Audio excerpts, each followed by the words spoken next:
This is Bumper to Bumper, the car show. Drive in anxious and cruise out confident. With the best automotive information for your vehicle. And now your hosts, Matt Allen and Dave Riccio. Well, good morning, everyone. Good morning, and welcome to Bumper Radio. I am Dave Riccio, here along with Matt Allen, and we are your KTR car guys, heard here every Saturday from 11 to noon. At Bumper to Bumper Radio, we're helping you, the motoring public, have a better overall car experience. If you've got car questions, we are your guys here at KTR. Today on the Bumper to Bumper Roadmap, we're taking a look at all those emails you send us at bumpertobumperradio.com. And I heard a story this week of auto repair just totally gone wrong. And I don't know if people know this, but bumpertobumperradio.com is a great place to find an auto shop. And in this story that went really wrong, somebody found an auto shop off the advice of a tow truck driver. They knew where they're going. The tow truck driver said, "Oh, no. I've got a guy that's going to be half the price of that deal. Let me take you over there." You let the cat out of the bag, Dave, a little early. I mean, we always we always preach. We sometimes practice what we preach. But Dave and I, if you're a regular listener, we always preach you have to develop a relationship with your auto repair shop. And I always say do that first before you have a problem. If you're new to town, go find that guy. Maybe you moved, whatever. You don't have one, you need to find one. And the best time to find that guy or gal is before you actually need them. Before you need them. So what caught my attention was this story on Channel 3 the other night. Gary Harper does the 3 on Your Side. And I heard this auto repair shop has Land Rover for 11 months. Ouch! And $3,500 later, it's still not fixed. So what happened in this case is this couple, or maybe the son and mother, or whatever the case was, they're driving their Land Rover and it broke down somewhere on I-17. So they do what everybody does. They jump on their smartphone, or maybe they call their motor club or their road service deal. They got the little card in their wallet, and then so a tow truck shows up. Great, Mr. Super to the rescue. And this is where it goes wrong. And these guys can be, I mean, they're good.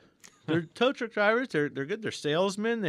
They people are in a time of crisis, maybe. Or, what you're not expecting. Hey, today I'm going to break down on the side of I-17. Yeah, that's not what I'm planning on doing this afternoon. Whether it's 2 p.m. or midnight. So what happens when you're forced to make a decision? Sometimes you make bad decisions right on the spot, and not only that, you're like, "Oh, that sounds pretty good." Yeah. You know, what was it that the tow truck driver said? Hey, I can. You could go to the dealer, but I've got a shop that can do it for half of the price. Well, yeah. And I'm thinking the tow driver doesn't even know what's wrong with the car. Right. So he doesn't know what the price Yeah. is. So what's half of what? Yeah, what is it? What is wrong with it? Yeah, so how do we even know? That's the first red flag, kind of. Well, not only that, is a Land Rover a car that you take to any old shop? Is that, No. Do you take that? Not all shops are the same shops. Some shops know about that. Right. Some shops don't. True. And yeah, so, but most shops, now you take your Land Rover to one of the bumper-to-bumper shops. They're either going to tell you this is great for us, or before the tow truck, they might say, nah, it's not our forte. Take it to Virginia Auto Service. That's what you're looking for. Now, some people Right. gladly work on cars that they don't belong to work on. Right. Bring it in. We'll see what we can do. But let's back it up a little bit, though. So the whole thing was the tow truck driver, who probably never worked on a Land Rover in his life, or maybe seen one once and read about it once. Yeah. So he says, well, I have this shop. Well, the way that works is that shop is spiffing that tow truck driver. He's, hey, man, bring me some roadkill and I'll, grease your palms a little bit there. So that's his incentive. His incentive isn't he's never going to see you again. He's working for lunch money, right? At this point. So he doesn't care. He's selling. Little payola from the shop. And I didn't believe that used to happen until, I've seen it firsthand. Well, I used to have tow trucks. And good people with tow trucks do good things. It's just like coupons. A good guy can advertise a good coupon special, and it's a good special. But a bad guy advertises that same low-priced oil change or something, and they take advantage. But that's how the road service clubs, AAA, for example, I used to have tow trucks for them, and that's how they came out and sold to me. Man, if you buy these tow trucks, look, we'll give you all these tows, and you get that work back to your shop. Well, that's nothing wrong with that. That's that was good because we're good guys and we're not taking advantage of that. So, but in this situation, these people knew where they wanted to go and they were convinced. And what convinced them, I think, was the low price. And then they didn't know, they're in a panic, and so they're stuck. So this is only the first part of the problem.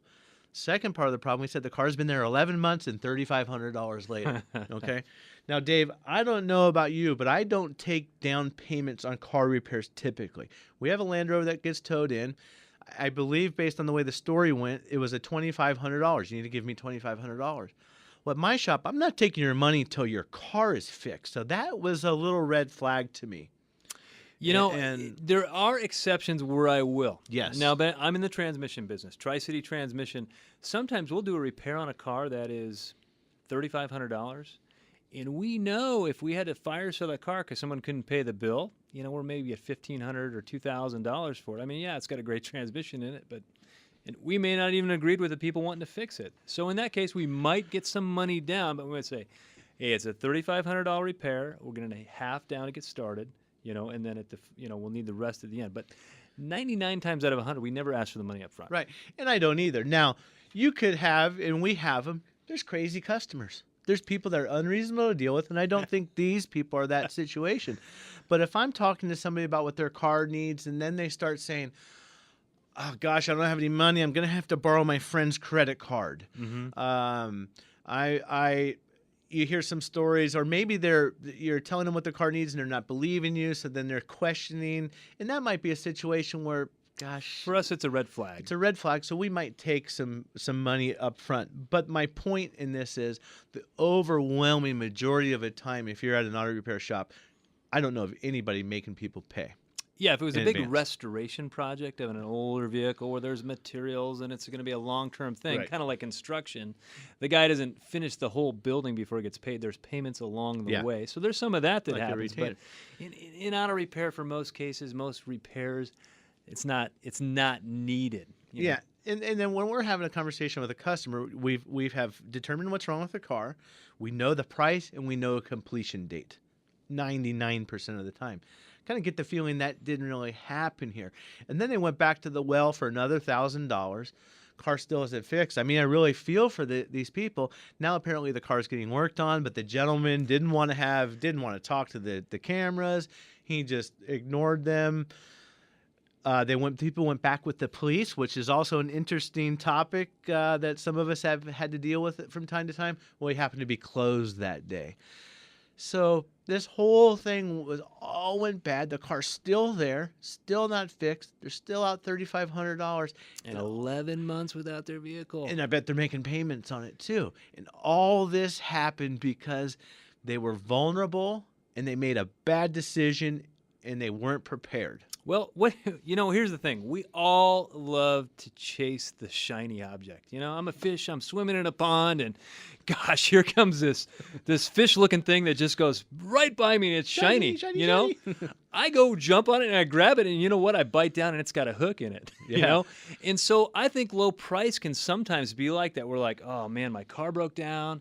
It's going to cost me a ton of money. It's money I don't really have. I'm coming up on the time of year where I need extra cash. Maybe it's a holiday or something like that. And this guy's he knows somebody can do it for half the price. Yeah, but again, half of what? This reminds me of a customer that I had in the shop not too long ago, and a call that we had. A lady said that she had a transmission problem, and she was calling around to get prices and get the warranty. And it was interesting. My wife was listening to the show that day. She said, Matt, I thought you were being mean to that lady at first because she was saying a price. And I was going, a price on what? To do what? To fix my transmission. Okay, well what's wrong with it? You're so literal, so I know what Edith is talking about. Yeah, but then she says, well, and you weren't mean to her. I finally understood what you were pulling out of her. And the fact is, we're making decisions, we're asking for prices, and we're doing things, and we haven't even determined what is wrong with the car. Similar situation. I had a lady in my shop. She broke down. We said, oh, no problem. We can get you taken care of. We helped accommodate her getting to her doctor's appointment. Then she called me. She says, man, I'm just going to tow the car home. My husband doesn't want to put a lot of money into the car. I didn't give you a price. Well, you didn't even know what's wrong with it yet. So it's. Have you ever had a car come to your shop where the person is just sweating at the counter like, oh, man, this is not good. I really don't need an auto repair. And they drop the car off and they leave, and you find it's something like a fuse or something came unplugged, or something.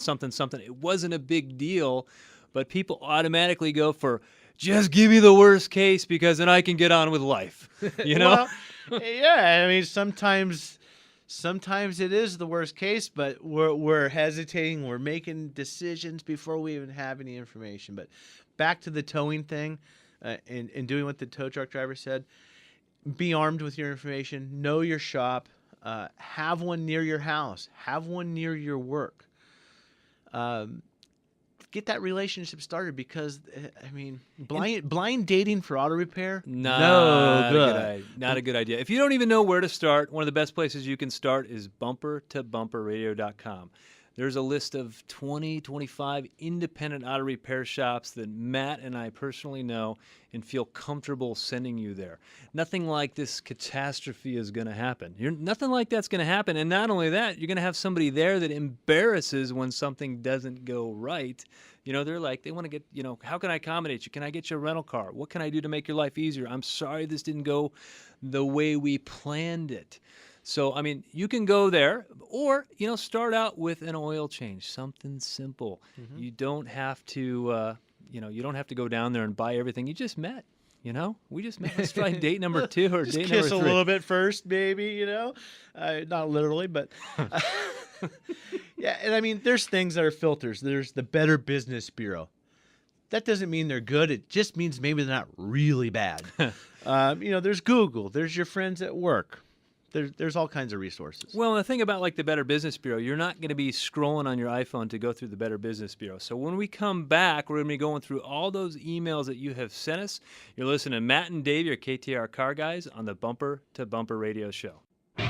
This is Bumper to Bumper Radio, KTAR News on 92.3 FM. Welcome back to Bumper Radio. I am Matt Allen. He is Dave Riccio. And every single Saturday at 11 o'clock, we are here talking about cars. And together we make Bumper to Bumper Radio. And some of you might say, well, who the heck are Matt Allen? And who the heck is that Dave Riccio guy besides these two heads we hear yammering on the radio every Saturday? And we'll reintroduce ourselves. I'm Matt Allen. I own an auto repair shop in Phoenix called Virginia Auto Service, and we just do this show. Dave Riccio owns Tri-City Transmission in Tempe. Both businesses have been around a long time. We're two guys that are passionate about our businesses. We're passionate about auto repair. This is my profession. I washed dishes at Red Lobster once when I was like 15, and that was not your thing? And skated that job application through. I wasn't supposed to be working until I was 16. I've only ever worked on cars. Only ever. That's what I know, and that's what I love is cars. And the same, you'll find that same passion and that same group of people, or that same heart, if you will, if you go to bumpertobumperradio.com and look at the shops there. These are good shops that if you have a question, you have a problem, you can call. They're good people that own them, and they just do good you're things. always going to pick people that are like-minded to hang out with. And these are our friends that we hang out with on a regular basis. We had an ASA meeting at my shop the other night, and it was 15 guys that are in my industry that I can share stories with, and we can talk about how to do it better. We can talk about victories, and we can talk about defeats and all that stuff. So when you're at bumpertobumperradio.com, and we were talking about picking a good shop, there's tons of good shops to start from there. So if you don't know anyone and you're new in town, that's a great start. The other thing we do at Bumper to Bumper Radio is we take emails from listeners. That is stuff that we talk about that makes up our show content. And normally we take phone calls, and I like phone calls, but you know what? I've got this pile of emails on my desk that I'm kind of feeling like we got some people we got to get back to. Well, yeah, and if you have a question and you can call in when we're taking calls, that's great. We'll get you on there. It's fun to participate. You can send us emails, but we'll use those emails to try and help give content and broaden that question for you, so it helps everybody that's listening. But if you do have an immediate concern, rather than just send us an email, find the shop closest to your zip code. Give them a call. They'll be happy to help you. The Bumper to Bumper shop closest to your zip code. Yes. Well, I've got an email here from Jim. He says, "Hi, guys. I was hoping you could help me with something. I own a 2003 Chevy Silverado 2500. HD, nice truck. With the 6-liter, he's only got 72,000 miles on it. The best way I can describe the problem is this. It feels like there's slack in the steering cable. I can turn the wheel a 1/4 inch and it doesn't respond. I also feel if I'm drifting between the white lines on the road. And no, I haven't been drinking. I don't know about that. That's a good Most thing. alcoholics don't know they're alcoholics. Not saying Jim's an alcoholic, please, by all means. I thought the truck may be out of alignment, so I had it checked and it was all good. I also had the idler replaced. I was told the pitman arm was still in good condition. What's the next step? Can the steering box be adjusted? Any help you can provide, I would sure appreciate it, Jim. And these are the kind of emails we get all the time. And yes, I think the steering box can be adjusted on that thing, but I don't know that a 1/4 inch is out of line for a truck with 75,000 miles on it. And I believe what he's referring to is if I'm holding the steering wheel at the 12 o'clock position and I'm driving down the road, I'm going 50 miles an hour, I can move the wheel to the left 1/8 of an inch and to the right 1/8 of an inch, or a 1/4 inch back and forth, and it doesn't actually move the vehicle. So that's the slop or the play that he's talking about. And I don't know that there's a specification for that. That's not normally how we would be checking them. Now, I had an 04 Silverado like this, and I can tell you, 6-liter, I'm willing to bet this thing might be lifted a little bit. And so he talked about the pitman arm, but what they didn't talk about was the ball joints. Are the ball joints good? Are the tie rod ends good? The inner tie rod ends? The idler arm, the pitman arm. Yes, the steering box can be adjusted. I think that's the question. Will that cure the problem? We don't know yet. So we need to find out if that's out of whack, for lack of a better word, or out of adjustment. But the other thing, I know you're sighing here, Dave, for a second, but I refer to a term sometimes called cumulative wear. You have a little bit of wear in the ball joint. You got a little bit in one of the tie rod ends. You got a little bit in a different ball joint or an idler arm. And there's not one of those components that's out of specification, but each one of them a little bit now adds up to that 1/4 inch, if you will. So really got to really make sure that front end is right, dialed in, aligned right, and then... Well, this is the hard thing for technicians, for auto shops, for consumers to understand is that your vehicle was only new once. It's kind of like a pair of shoes. I buy a pair of shoes, I'm going to wear them for a month, and if I look at the soles, I can bet there's wear on those soles. But I'm not going to throw them away. Those shoes have got a couple more months of life left in them yet. So you can look at anything and find wear. And sometimes I talk to my technicians as they come in. They go, "This is bad." Okay, I do see some wear on it, but it's not bad. We've got to talk through that. So that's what I say. 75,000 miles, a 1/4 inch of movement in the steering. Not a whole lot. But the other thing I think that we're missing over is the quality of the tires and the tread depth and all that stuff. Just by changing tire pressure, if we're running too hard in the tires or we're running too soft in the tires, is going to help that thing not grab the ruts in the road, especially like you said, if it's lifted and it's got wider tires on it, it's going to grab every rut you see, and go, ooh. Well, and the other thing is, too, I think, Dave, we're even guilty of, we're taking the wrong direction on this a little bit. His symptom is the car is wandering, like he's drinking, but he's not. We're focusing on the 1/4 inch. We don't even know if that 1/4 inch is a problem.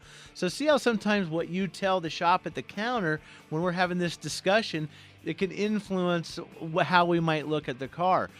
So again, what's causing the wander? I don't care about the 1/4 inch. I'm going to go start looking at things that are going to cause the wander, and then maybe we're going to take care of maybe it gets fixed by, the wander gets fixed and then the 1/4 inch goes away.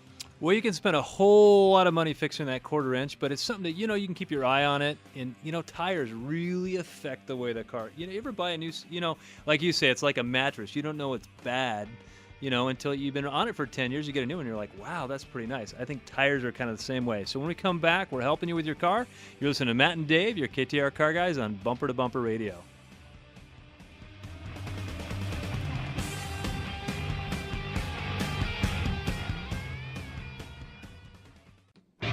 This is Bumper to Bumper Radio, KTAR News on 92.3 FM.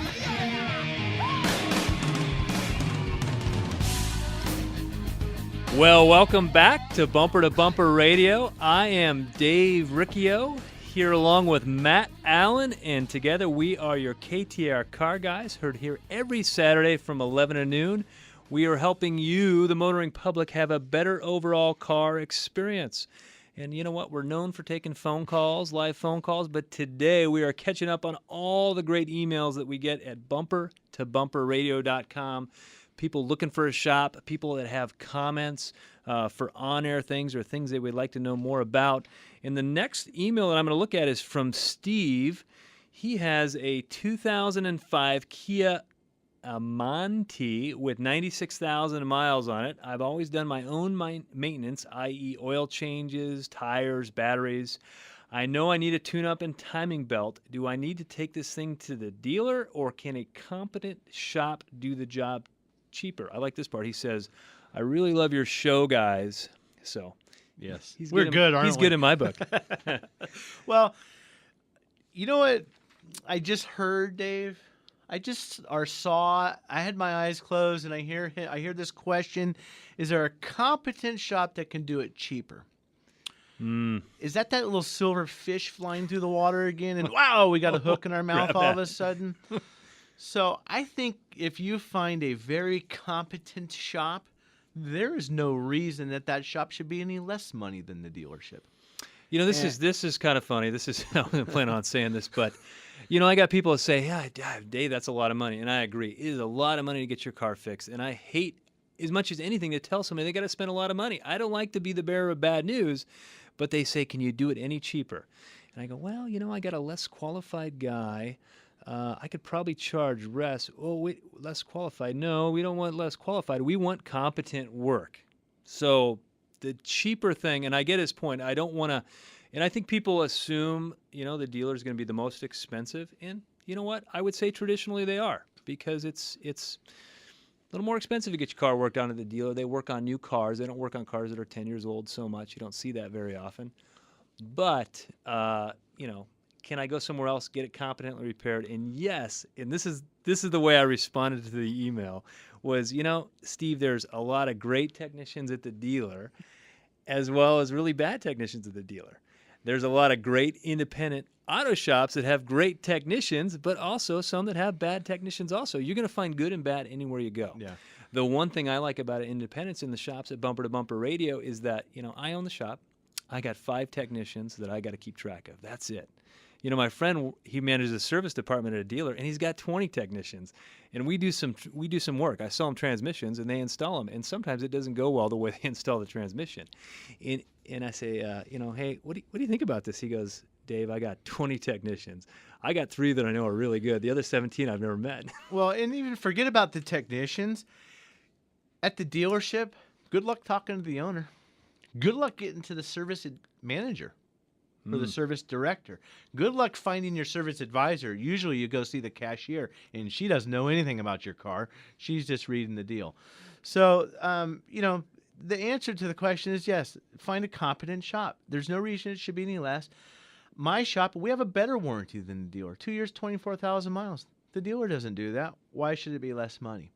The other thing that I think you'll find is if you are price shopping, timing belt are one of those commodity items. And there's some people out there that really lower the price on those.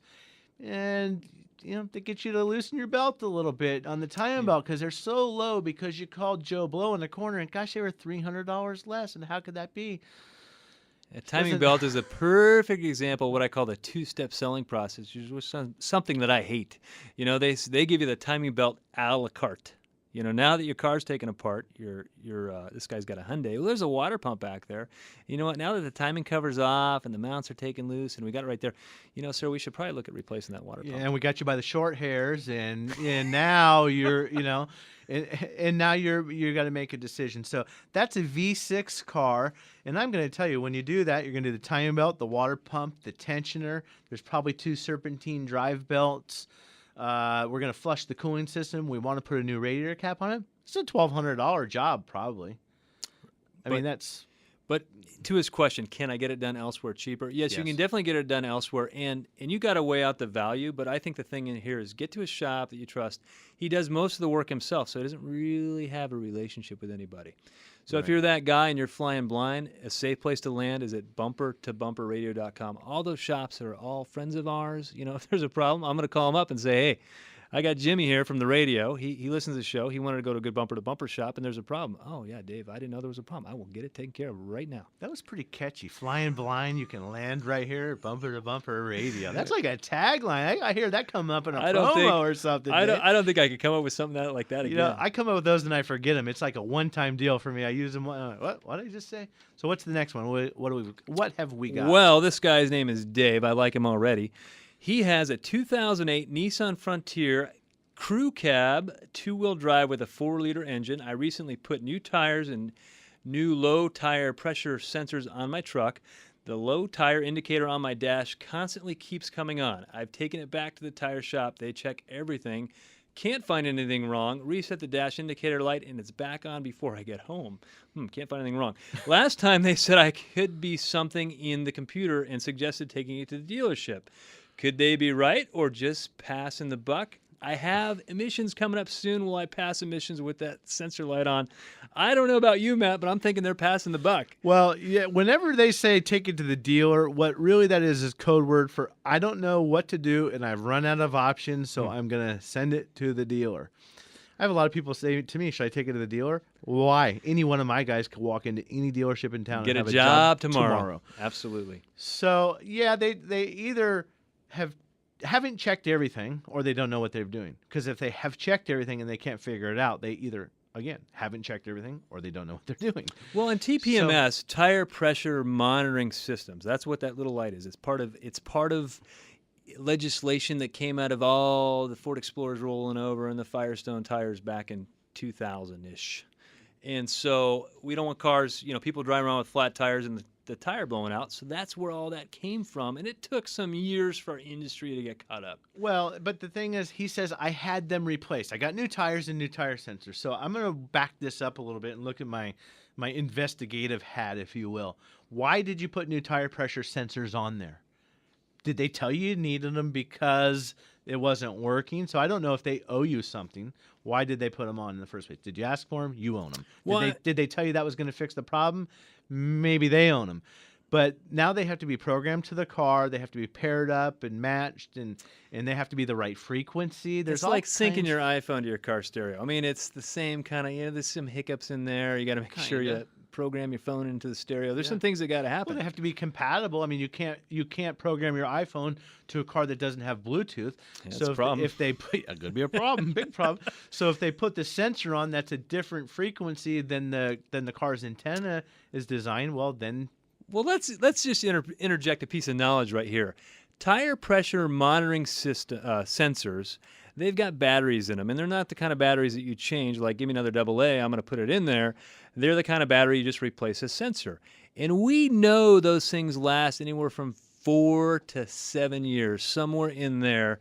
And I've got some people that buy tire pressure sensors one at a time. The light turned on, the tire wasn't low, I know it didn't have a leak, and they go buy them one at a time, and that a la carte way is a long way to do it. Well, but this thing was a 2008, so I'm saying, well, this thing is basically 6 years old. It's probably due for sensors. Yeah, it was due. So I forgot what the question was. Do I need to go to the dealer? No, you don't need to go to the dealer. You need to go to someone qualified who knows how to work on TPMS systems so that you can turn the light off. And no, a tire pressure monitoring light should not keep you out of emissions unless you had someone that was taking their job way too serious down there at the emission station. Then they go, nope, can't do it with that little horseshoe light on. Yeah, and the one that will make you fail emissions is the one that says service engine soon or check engine. So not the tire light. But the other thing we want to let you know, too, is the tire light, that warning light is going to typically come on at the beginning of some colder months. You get a big decrease in temperature, big differential between the high and the low.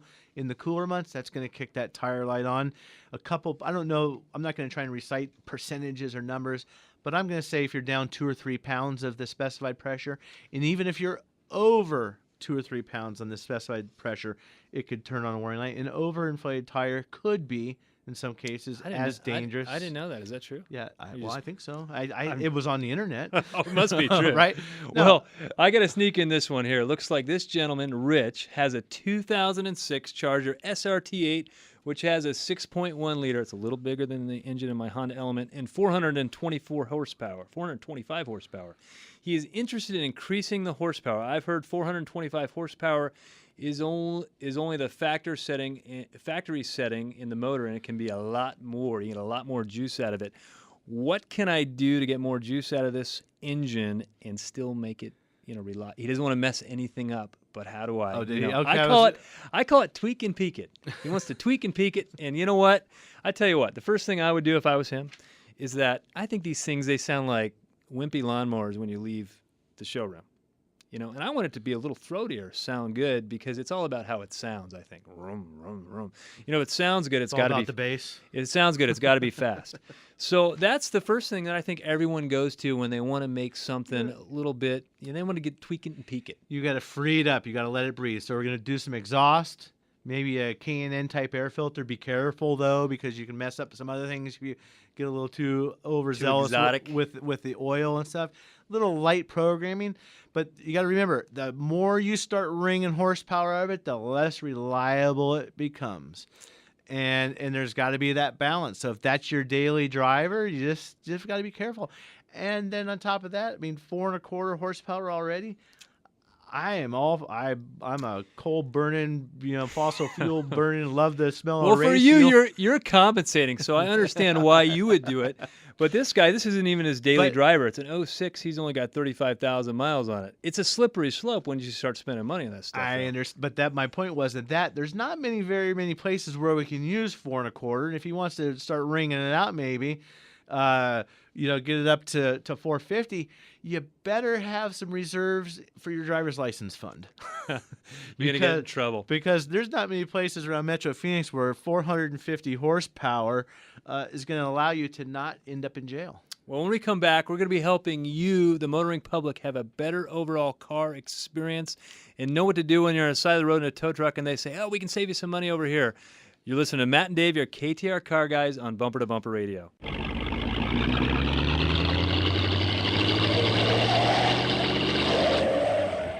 Fix it or forget it. This is the show that'll help you decide what to do with your car.